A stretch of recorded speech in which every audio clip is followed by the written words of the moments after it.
Hello, everybody. It is your redneck from Texas, Nate, and we are here with the esteemed Andrew Mangum, um, artist creator. So we wanted to kind of spend some time with him, give him the fair shake that he deserves. I believe every artist should have, and be able to talk and see where we're going. So, Andrew, kind of give us the background on yourself, where you're from, what you've done, and where do you want to go? Hey, what's up, guys? Nathan, thanks for having me on tonight, dude. Guys, my name's Andrew Mangum. I've been in the industry since 2001. Started off as an inker, independently working, doing stuff for digital webbing. They brought me on a book called Scum. I inked over a gentleman by the name of Dion Knuckles, who did a lot of G.I. Joe stuff. He drew Thor, Marvel. So I pretty much broke in as an inker. Um, had some guys take me underneath their wing and teach me the ways of kind of breaking in that way. Um, since then, I've worked for numerous publishers. I worked as an anchor at DC for a while on Superboy and Doom Patrol and Star Spangled War Stories. I've illustrated and inked for Zenoscope. I've inked stories put out by Dark Horse and Image. I've been everywhere. I'm pretty honored to be where I'm at. So I'm currently a cover artist at Dynamite and for Merc Publications. I'm doing covers for Evil Ernie and upcoming Alice Cooper books at Dynamite. I did a Panther cover a while back. For Merc, I'm doing covers for Miss Meow and Born of Blood and Death Rage. And then I'm also working on a creator-owned book. Sweet. All right. Now, you just said creator owned book. So, I'm going to ask you questions about that one. So, what are we looking at? What kind of storyline? What kind of artistry? What are we looking at? Creator-owned book is something that it's kind of a passion project. It's something that I created back in high school, actually. Back when you have the dreams of conquering the comic book world, and you're just drawing for fun.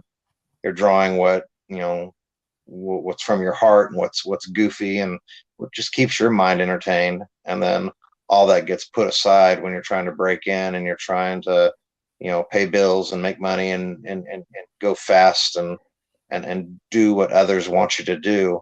And occasionally you pull it out and you look at it and you tweak the designs and then you want to work on it, but then you got to pay bills, so you put it back away and it's not time for that. And dude, I've just gotten to a point where I've done so much, and I'm tired of doing everybody else's stuff. I want to keep going for certain people that I respect a lot and who take care of me. But for the most part, I want to draw my story now. I want to produce the story that is fun for me. I don't really give a shit what people think about it or if they like it or hate it, but I'm going to make the book that I want to see. Big artwork, fun, exciting artwork. Um, it's kind of I'm a big fan of like apocalyptic Mad Max, angelic stories. You know, it's a mixture of that. That's all I can say, really. Big fan of the prophecy movies, so you get a little mixture of that. Um, Sarcasm. There's a little bit of Hellboy mixed in there. A lot of my personalities in it. So Oh, that's going to be awesome. I love the prophecy. A lot of people don't understand that whole genre of there was like five movies in that saga, and I'm like, but once Gabriel was done, I'm like, man, that just killed me on that movie run.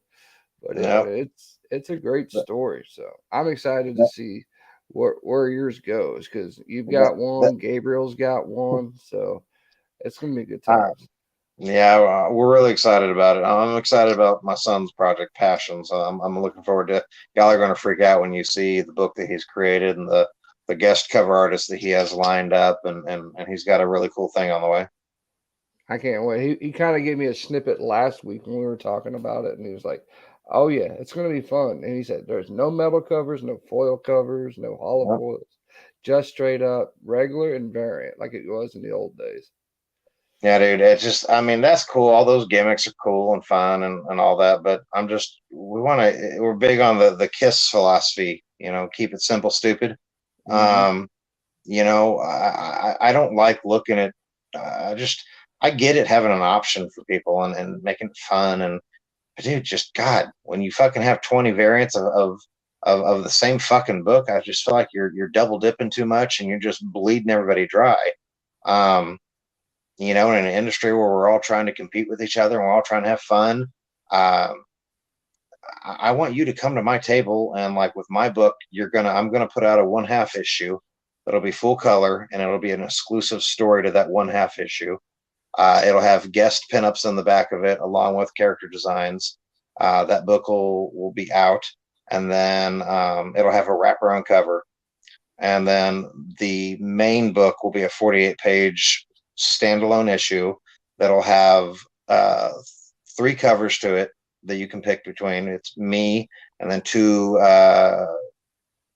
veteran image artists, we'll say, both from two different studios that I know these companies, Inside Image.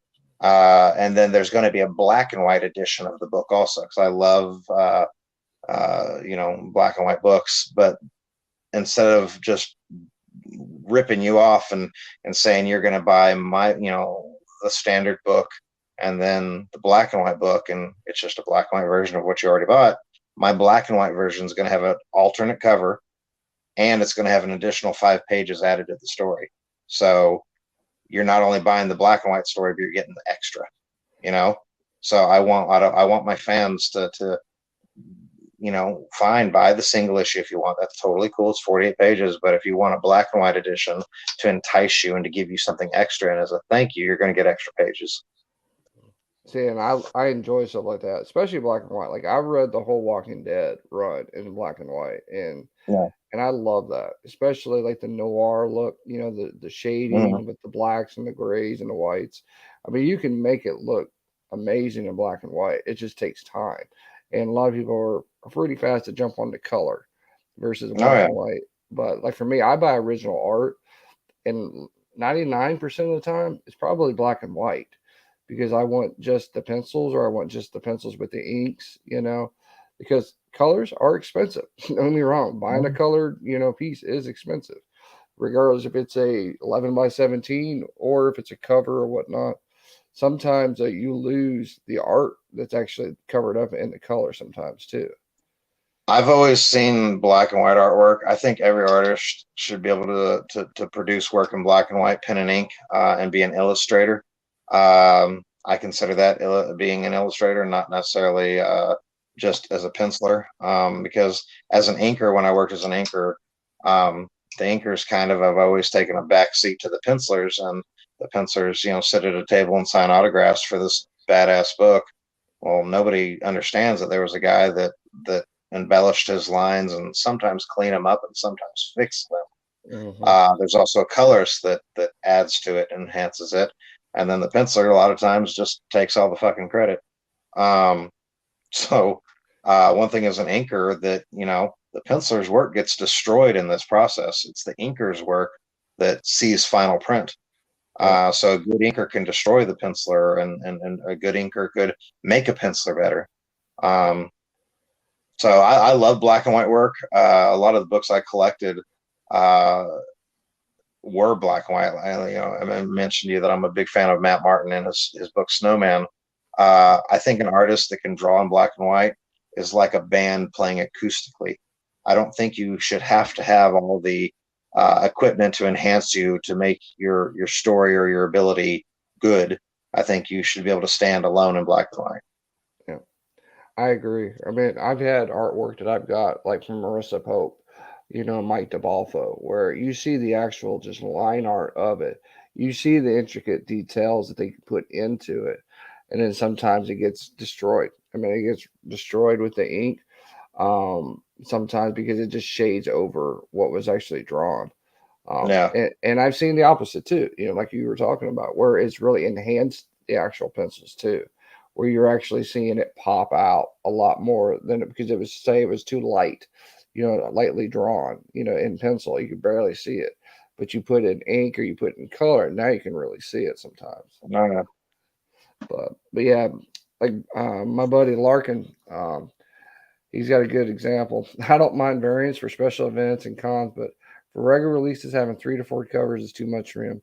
I mean, that is the kind of catch 22 is like even with normal releases today at the LCS, one cover or one issue might have three or four covers. Especially you start talking 1 in 10s, 1 in 25s, 1 in 50s, 1 in 100 kind of things. And so, like with Merc, for example, I like how they do theirs. They get usually three, maybe four variants, of that issue, um, and they switch up each variant too. Like each variant's a different artist, you know, and they're reasonably pr- priced right because you can actually get them. For example, I'll show you the one. I got. Let's see.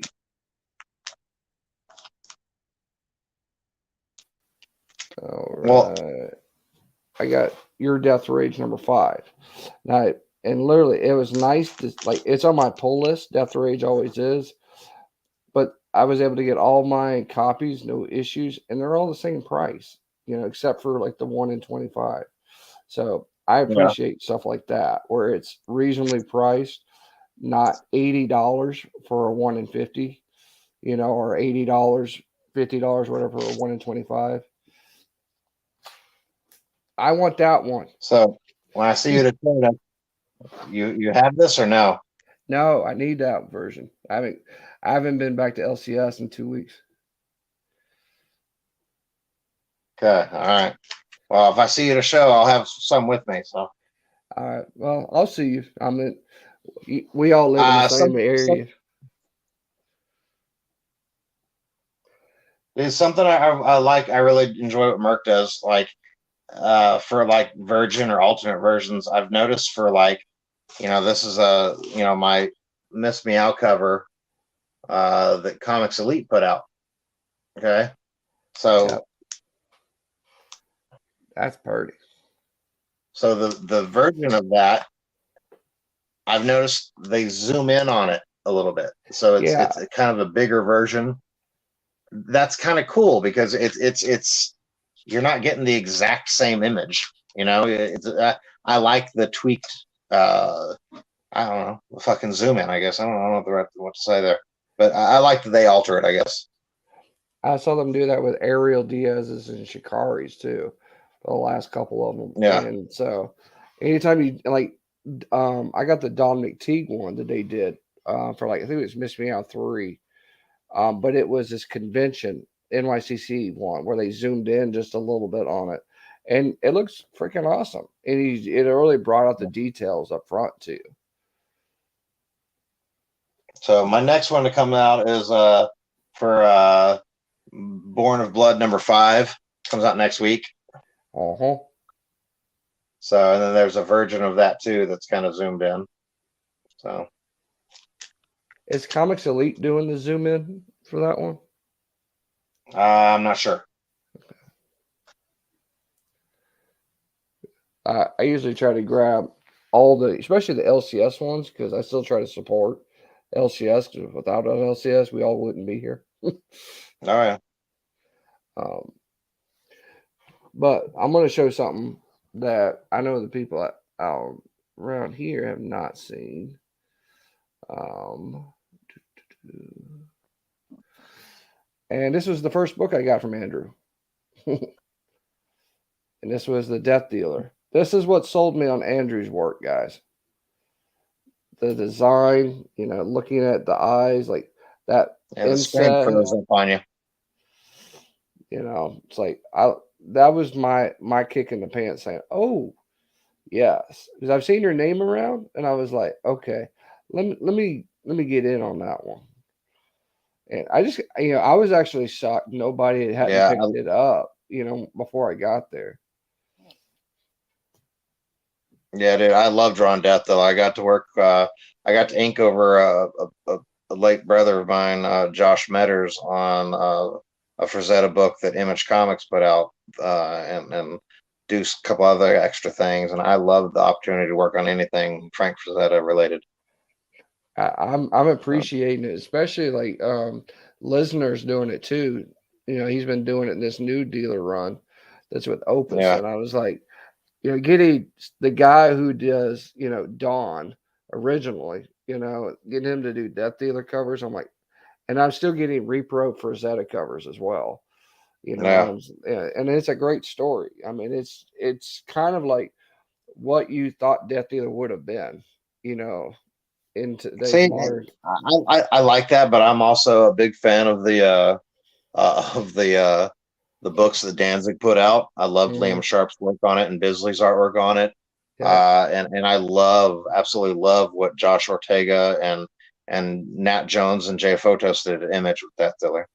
I yeah, love the dark, aggressive, bloody stories. You know, the Opus stuff is really cool. It's diving into to opening the world more.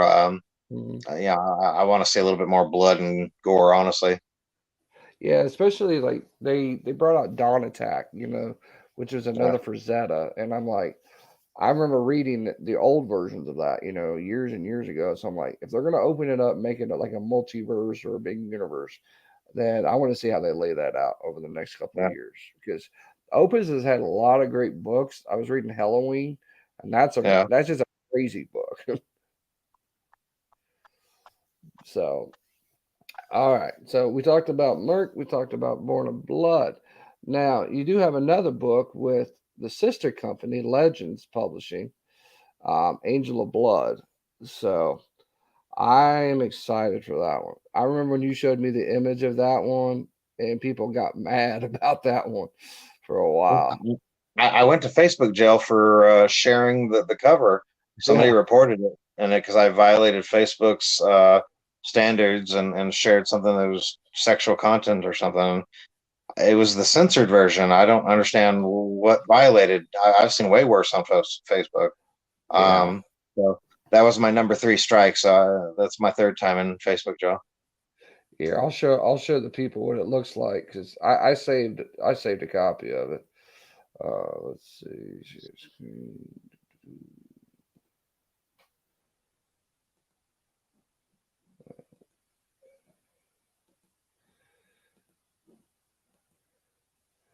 And so this is the image, and I about lost it when you sent it to me. I'm like, dude, this is freaking amazing. You know, I'll never be able to say her name. It was like Draco Legionina. I can never say it right, you know, but Yeah. I'm excited because Legends have done some great things with some of their books, like Bone Check and with the Goppel that they have out now. But we've got Carnal Confessions, you know, from Sora and some others coming out too. So, will you be doing a lot more on that one? As long as you demand it from them, yeah. So it just comes down to time. You know, they know that I'm open for stuff. They know I'm working on my creator own book. So they're really good to me and just kind of ask me if I'm available, and they kind of cut me loose and let me do what I want. And that was kind of my condition with them is, you know, you're going to get the best product I can produce if you leave me alone and let me do what I do. You know, I'm kind of a jerk that way. I don't like to be edited. I don't like to be told what to do. And you know, let me do what I do for you and have fun, and you'll get a good product. You And know, that's how it really should be, though. I mean, when you come down to it, it's like, I mean, I understand deadlines, like if you're getting a book or something published or something like that, but reasonable expectations at the same time right. too. Like, hey, you say I have X amount of time to get it done, and then it's 6 months out or whatnot. And some people don't understand it. Like sometimes you guys will get 6 months to a year sometimes before books are supposed to come out. And so you might have it, you know, for a while done, and you're just waiting for it to come out sometimes. But then sometimes you get rushed actually to get covers in to get out. And like I understand like the big two, you know, DC and Marvel, they're bad about that. I've heard war stories about that. Like, hey, within a month, turn a cover, you know, and that's kind of Um, hard. I mean, but I've done covers. Working at Dynamite, I did covers for their Reanimator book, and I originally was only asked to do the cover for issue number one, and it was a tribute to, you know, the old EC covers, and they had, you know, five or six covers or however many for issue one, and my cover did really good, and I got a phone call and they said, hey, can you you interested in doing covers for 2, 3, and 4? And I was like, well, yeah. And they wanted them in the same style. And they go, okay, well, how soon can you get us number two's cover? And I was like, how soon do you need it? And they go, well, by Friday if you can.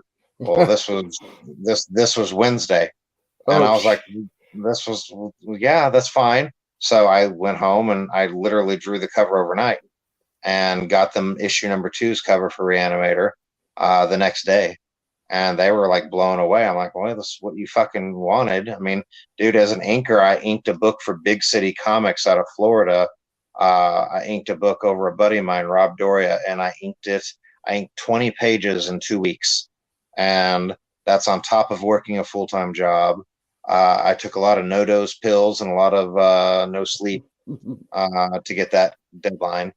Um, I've illustrated books. I won't say what book, but there's a book that I was working on, and we're working with a film company, and the film company just drug their feet approving the script, and drug their feet and drug their feet. And finally, it was the deadline to get the book to the printer and to get the book to Diamond doesn't change. So the film company dragging their feet on approving the script, they finally approved it. And then I was basically said, hey, can you draw, we need this back in 2 weeks. And so I scrambled to draw this book within 2 weeks, again, on top of having a full-time job and having my children and being a husband at the time. And it was a challenge. I got through issue 1 and issue 2. The deadline, again, they drug their feet and it was harder to get it done. Well, the company ended up bringing in a ghost artist to draw probably 6 pages. I told them to give them these, I picked out 6 pages that were just boring. I said, mhm. hey, give those to whoever to help me out. And I wasn't too thrilled with who they picked. It was not the best.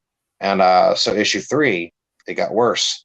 Hey, we need this in a week. Well, I said, okay, well, if we're going to bring in a ghost artist, I'd rather have a little bit of insight and I'd rather it be my kid. So Gabriel came in and drew inside this book for number 3. I basically kind of broke down the pages and handed them off to him.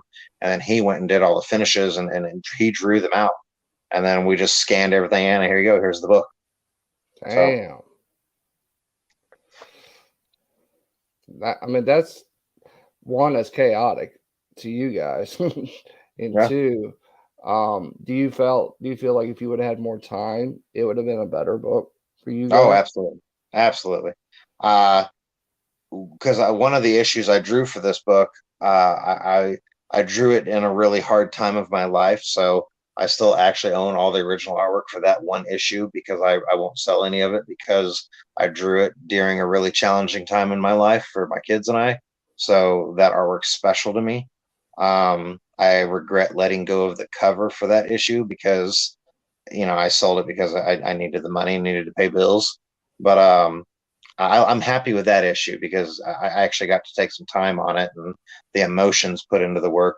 But the rest of it, I was so rushed and regret it. And I really wish I could have spent more time on it and given more of what I wanted to give.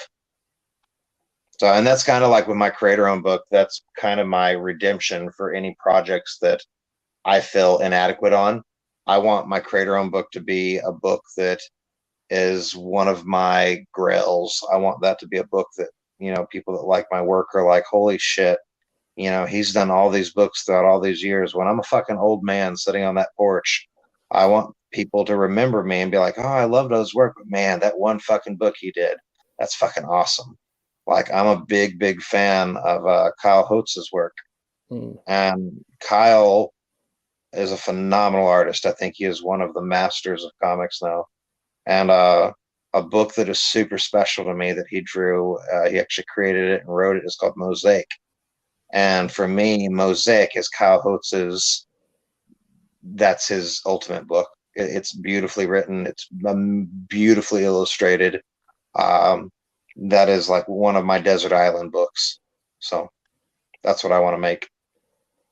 You'll get there. I mean, I know you and Gabriel. It's going to be a good book, and a lot like, and I think that's the difference for me compared to a lot of other, um, not just fans, but part of the industry is that we like to see independents succeed for that reason. Is that you're building what you want to build. You're at your own discretion. You can do what you want to do, and you're not being told how to do it. Um, with Gabriel's Passion book, for example, he was telling me like all the stuff he went through to get to where he's at, and it's like it's remarkable, just to get your own book out, to do covers, to do interiors, to do sequentials, that's hard enough, but to push your own book out as well, to Well, me, that's the dream is to get your own like book. like the thing with Gabriel, with my son, again, he came up with a character. He's writing it, and he's got somebody helping him fine tune the script a little bit, but he's writing it. He pen and inked it. He's pretty much doing almost everything aside from coloring and the lettering, and even that he's overseeing. And the team that he's assembled for this is amazing. And the veteran, we'll say, legend artists that he has for his covers are phenomenal. Um, and he's truly creating this project. It's hard sometimes to look at creators that, they create a project and then all they can say they did was they drew a sketch and then somebody else made the book. You're Mm. not fucking making your book. You didn't create it. You fucking drew a sketch. You're not making your book. I don't have a lot of tolerance for guys that say that I don't have time to draw. I don't have time to produce a comic book. But you got time to draw covers?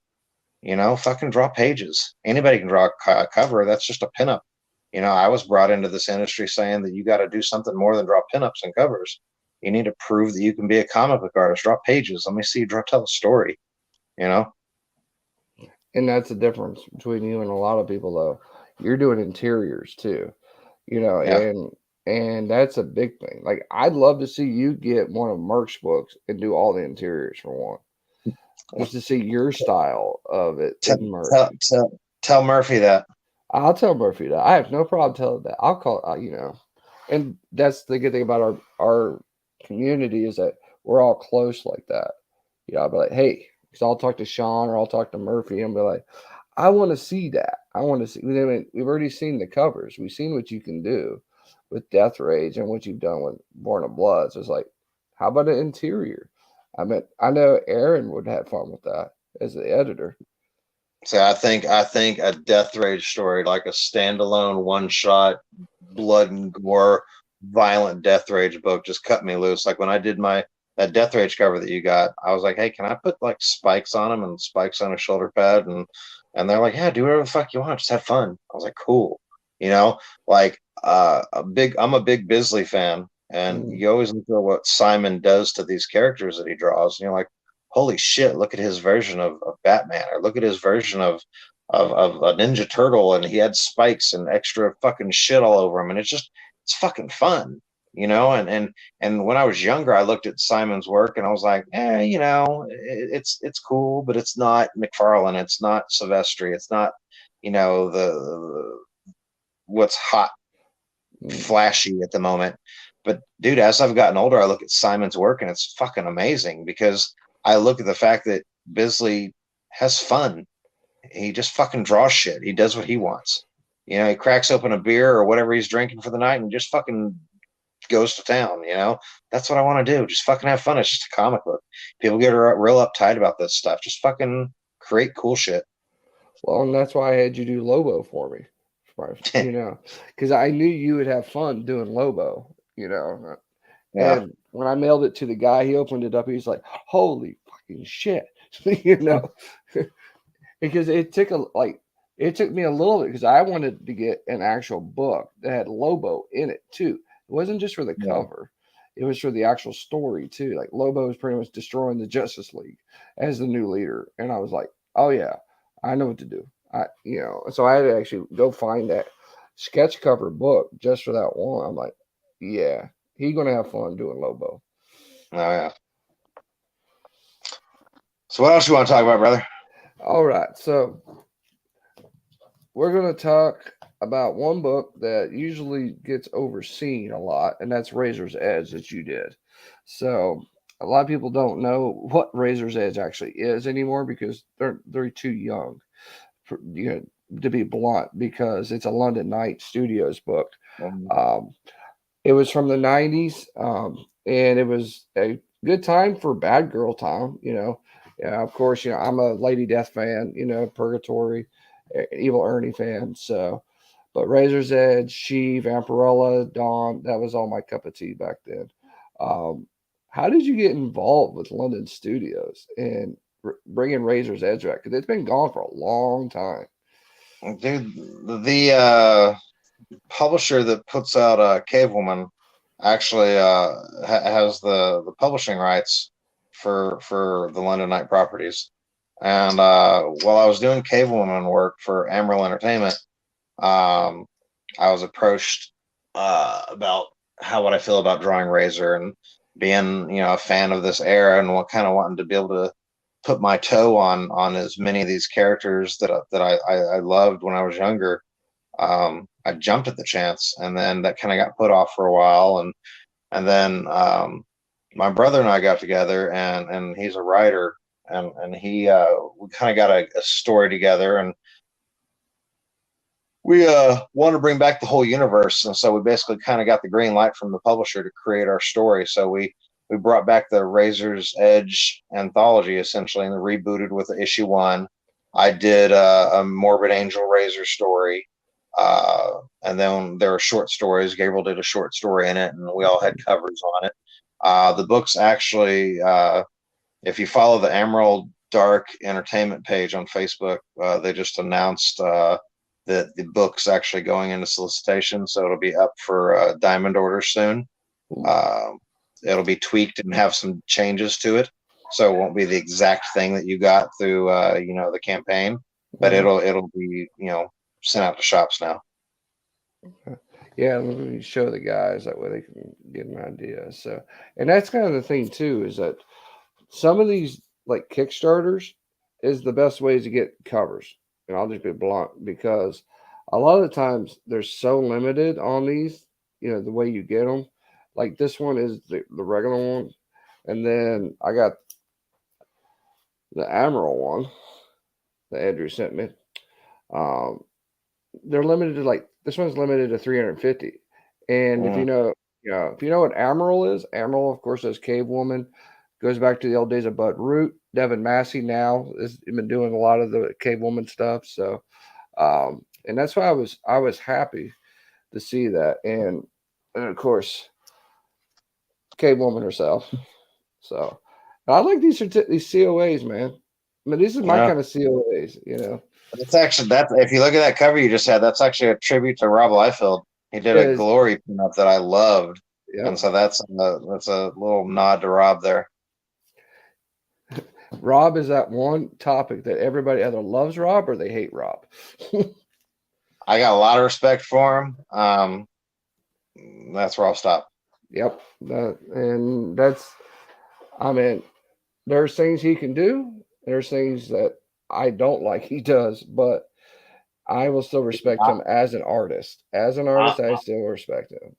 I'm a big fan of the Extreme Days, dude. I loved that Mhm. era of his work. I love the young blood, fucking high octane energy, the talent that he helped bring into this industry. Yep. So many amazing artists came out of Extreme Studios. I'm friends with a few of them, and they just so I got a lot of respect for Rob for all that. He created some amazing stories. I'm Um, I mean, today, I mean, I still love reading Cyberforce. I just bought the big omnibus for that reason. yeah, The Cyberforce and the Brigade with Marat. Marat, they just brought back Brigade again after 30 years. And I was like, yeah, it was cool to see the before and then the after, like how far artists have come since the extreme days. It's yeah. like you can just see how much people have grown over the years. So, and that's important. And then again, there are creators that are fucking still drawing the same way they did 20 years ago. And I don't mean because they've stuck to their style. I just mean they haven't gotten any better. You know, Mm. I hope that I've gotten better from what I did 20 years ago. And so you say 20 years ago. So what was the first book you ever did that you can remember? Mm, like I said, I broke in as an inker. Um, I inked books at Digital Webbing. I picked up, dude, I worked a real job and I inked little cruddy indie books for, $10, $15 a page, anything to get me going. For a paid little gig and just to have more printed material. And then when the opportunity came to come on to Digital Webbing and ink a book called Scum for them, they actually that book had a toy line coming out. Um, and the book had solicitation to it. I jumped at that opportunity, and the book was actually colored by Hi-Fi, which was coloring a lot of Marvel books at the time. Yeah, And I'm a big fan of Dion Knuckles, the guy that I inked over. So I worked as an inker for a while, and there was an artist that kind of took me under his wing, and he kind of helped. There's two or three, but one particular, he took me under his wing, and he was like, "Hey, your illustration, your penciling is kind of lacking. Let's focus on your inking ability." I'm like, "Okay," and but before we came to that conclusion, he sent me a Spider-Man tryout script, and I drew the pages, and I would go to Kinko's and reduce them down to 8.5 by 11, and then I went and bought a fax machine, and I would fax them to him, and he would take them and draw red lines on them and correct all my screw ups. Then he would fax them back to me, and then call me and tell me what he did and explain why he did it, and it made sense. Then I would redraw the pages and repeat the process. Well, after I got so tweaked, I guess you could say, he's like, "All right, dude, I think you're to a level where you could talk to somebody." He got me in front of a Marvel editor, and that editor actually called me, which I freaked out because you think this is the big break. And the editor complimented my work and complimented the artist that got me his address because he knows the artist. And then he tore me apart and told me what I lack and told me that he looked at my inks too and I should focus on inking. So I'm like, all right, cool. So I worked as an inker for a long time, for quite up to '05, '06 maybe. And then I'm a big fan of Raven Gregory. I loved his Yeah, book, The Gift, that he was putting out. no. And Raven had started writing at Zenoscope. And I bought a table at a Wizard World to show off my inks. And on top of that, I had illustrations out and I drew some werewolf stuff. And Raven actually walked by my table and he saw my portfolio open to this werewolf drawing. And he was like, "Holy shit, I could totally get you a gig." And I'm thinking as an inker, and I was like, "Yeah, I'll ink anything." And he's like, "No, dude, I can get you to draw Grim Fairy Tales." I'm like, "Fuck yeah!"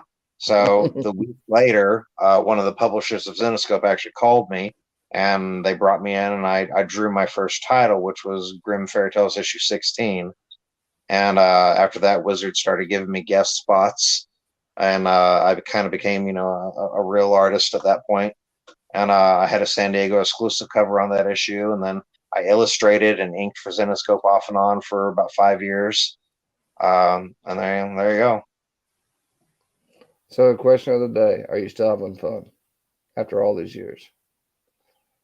On my book, I'm having fun, and on the Dynamite and Merc covers, yeah, I'm having fun. Again, I've gotten to the point where I don't really. I know it's always good to get exposure and meet new people and expose new people to your work and whatnot, and that's great. But I'm not. I don't know. I'm at a weird spot in my life emotionally and personally where it's like I'm doing this shit for me now. Like my work or don't like it. I'm gonna draw for me because I feel happy with what I've accomplished artistically. I feel happy with the fact that I've made it to DC Comics. You can never take that away from me. I've made it, and I've done storyboard work for people. I've done some really cool stuff over the years, and I love that. I love the fact that I can tell my grandkids about this stuff, and I can show them this work. So now I just want to draw from me. I want to create my stories. I want to do the covers I want to do, and as long as Merc and Dynamite and whoever else brings me in to do covers for them just lets me do what I want to do, um, I'm gonna have fun. You know. Well, I got a company I think that might be up your alley too. Ethereal Comics. So I'm gonna ask Dustin to give you a call. Okay. Just So hook me. You know how to get a hold of me, brother. So I do. I got your call. And the reason it is because he does a similar style. He actually has Devin Massey on his team. He's doing cave. He does Cave Woman, but uh, Devin's been Devin's a doing. good guy.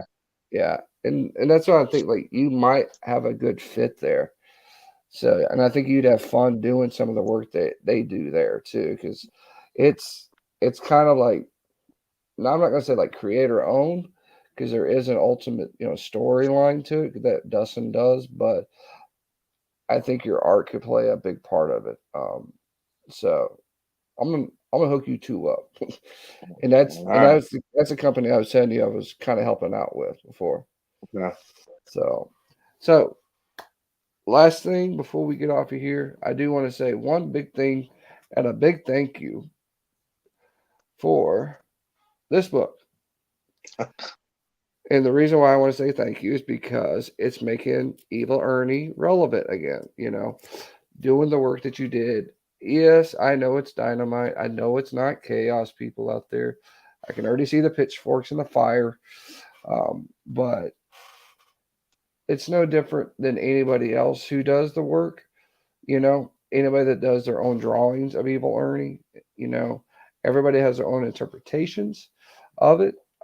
And the good part is you're having fun with it. You're doing what you want to, and you're giving homage to Stephen Hughes and to Chaos at that time. So I appreciate you doing the artwork for it. Um, does everybody else agree? No, but guess what? Everybody has an opinion, and nobody's always right. So Dude, so I have a massive passion for Evil Ernie. In fact, a writer, who I'm not going to name drop right now, but a writer who has had the honor of writing Evil Ernie before actually got me a script recently, and I'm going to read through the script, and I'm really excited to potentially work with this writer because I'm a big fan of his work. And then he has agreed to like write the story around my way of doing things. I'm a big fan of the Jack Kirby, Stan Lee way they made comics and McFarlane Capullo way where I draw better off of a loose plot. I'll create your book for you, give me a loose plot, break it down for me, and let me have fun, and then come in and script the pages after I've drawn them. hmm, It's a collaboration then. Cut me loose and let me do what I do kind of thing. So as far as Ernie goes, I'm really excited to sit down with this script and read this script from this writer. Uh, I love Evil Ernie, and I've made it clear to the fans that I just want to give us the Ernie that we want. And I know it won't be the Ernie that we are used to because certain parties aren't attached to it, and that makes me sad and upsets me. But it is what it is. So until then, I'm going to try to produce the Ernie that I love, and that's the crazy hair. That's with Smiley. That's chaos. That's destruction. It's fun. Um, if you said, Andrew, you can draw X-Men or you can draw an Evil Ernie story your way, I'm going to pick Evil Ernie. I have more fun with that. I have even offered to produce an Evil Ernie story for free and have my team letter it and everything, and just give me comp copies of it. I love the character that much, um, and I've made that offer many times to the publisher, and they got production plans and their own direction, and that's fine. As long as I get to keep on with covers with them, cool. Just I don't want us to walk away from that opportunity. So a lot of people have been upset with covers that I've done because it's not the old school Ernie, it's not the old school Chaos, and I understand that. But I can't pass down the opportunity to draw Ernie. Um, you know, that would be foolish because he's a dream character of mine. So well, I uh, appreciate you doing them. I mean, like Arthur had the same issue too when he was doing God Eater. Way back when Dynamite first got him. Arthur was telling me at a convention, like people were yelling at him for drawing them differently. I'm like, it's Arthur Showdown. He draws things completely different. They're always a zombie. So, what did yeah. you expect Ernie to look like? See, my thing is though, I had people ask me, hey, why aren't you drawing their Ernie? Well, that's not my Ernie. You know, Yeah, I refuse to draw the new Ernie, I guess you could say. You know what I mean? yeah, The Ernie I draw, you could say if they said, hey, you could draw an Ernie story, but he has to have short hair and it has to be straight and he can't have the blown out, stomach and he's a good guy. And I would say no, I'd walk away from it yeah, because that's not my Ernie. And yeah. I don't want my grandkids to sit on the porch with me and me flip through all these funny books that I created, as my dad calls them, and show them the cool Ernie that I loved as a teenager, and then show them what I drew and be like, yeah, I finally got to do it, but I compromised. If I do it when I get to do it, I'm not going to do it because I compromise. I'm going to make the story I want to make. And I appreciate that because I mean Stephen Hughes and Brian and everybody that made it, they're keeping it in the same vein of that, and I appreciate that, So, I've seen that new Ernie. That's not evil Ernie to me at all, and I refused. It really that's what sold me on it not reading it because it wasn't Ernie. Really, it wasn't. And when I saw the M, I'm like, I'm not going to read that. You know, you give me a cover like you did, okay, that's going to sell me on because that appeals to me as an old chaos cyber fiend, And dude, I've had people, and I get a decent amount of supporters that are like, guys, go support Andrew. Tell Dynamite you want Andrew on more Ernie, and it's not to push me. Um, Again, I'll do the work for free. I don't care. I just want to draw Ernie. Um, I'm not saying that as a sales gimmick. I'm saying because I truly have a passion for this character, and a lot of fans are like, no, I refuse to support it because it's Dynamite. Well, my thing is, if everybody would get behind the creator that they want to produce the story, the publisher would follow suit and let that creator do the story they want to do. Yeah, You know what I mean? So I need everybody to rise up and fucking say what they want. You yeah. know, it's not good that everybody's like, oh, well, they just need to give the rights back. It's not gonna fucking happen. That's not good business. That's not gonna happen.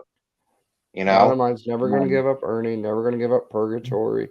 They mhm. just put out a new Bad Kitty book, so you're never going to see So that I mean, I think the biggest atrocity I think for a lot of us Chaos fans was the way Chastity was handled as well. mm, Because everybody has a certain image of what Chastity should be like and what she should act like. And then in the new Chaos Dynamite world, she wasn't that, you know. But but I mean, I'm eternally grateful to Dynamite mm, because without them, I wouldn't have the chance to have all the Evil Ernie covers I've gotten to do. It's made me feel really, really good. And I know it would be blasphemy to some people, but I've had fans bring me the Evil Ernie toys, the Claiborne Moore toys that Chaos put out with Claiborne Moore, and ask me to sign these things. And I'm look at these people, I'm like, but I can't. I didn't draw these evil Ernies. And they're like, I don't care. I love your Ernie. You draw Ernie the way he should be. You draw Ernie like Steven did. And that's such a fucking honor.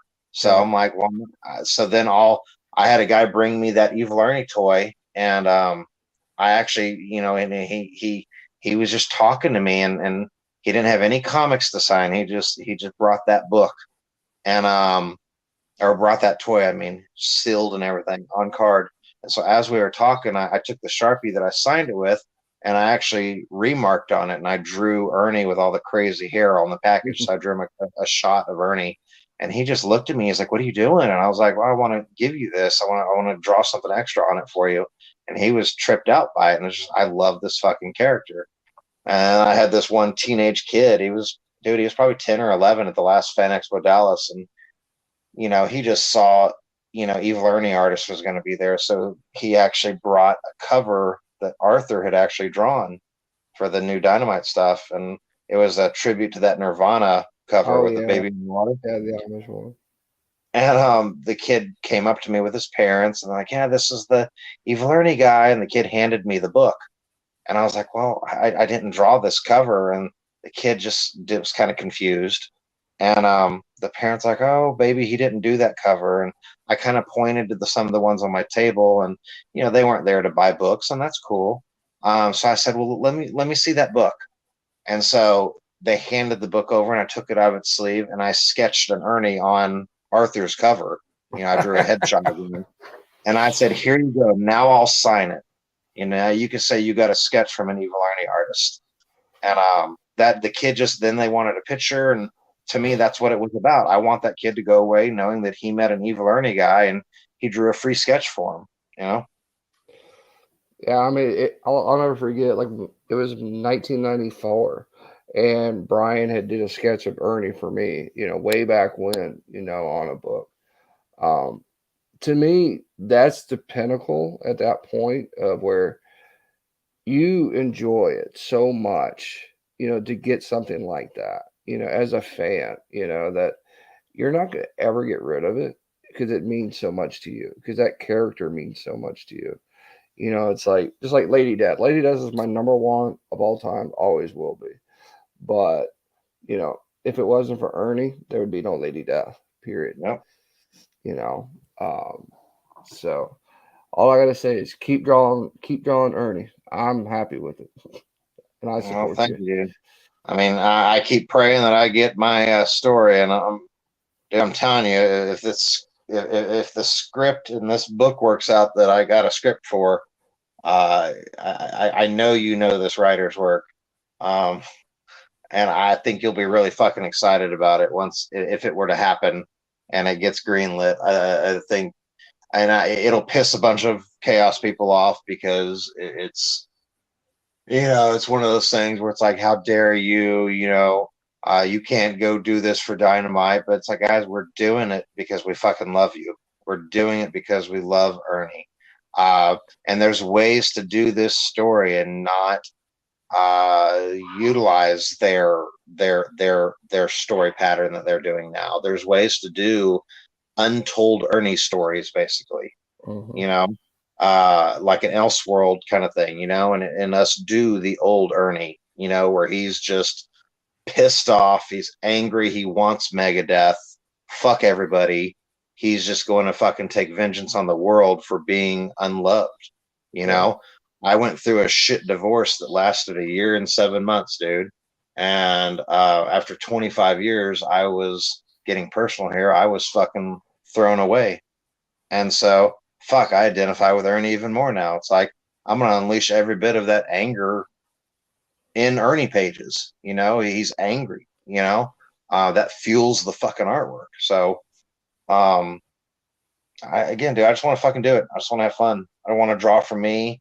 You're gonna love my creator-owned book, and I hope you keep loving my covers for Merc and Dynamite. I'm excited about the Alice Cooper covers that I'm doing. Um, so, but yeah, tell Merc that you want a one-shot Death Rage story, I and y'all do. then need to let Andrew draw everything he wants to draw. I will. Me. I'll go talk to Murphy and Shaw. I have no problem talking to people.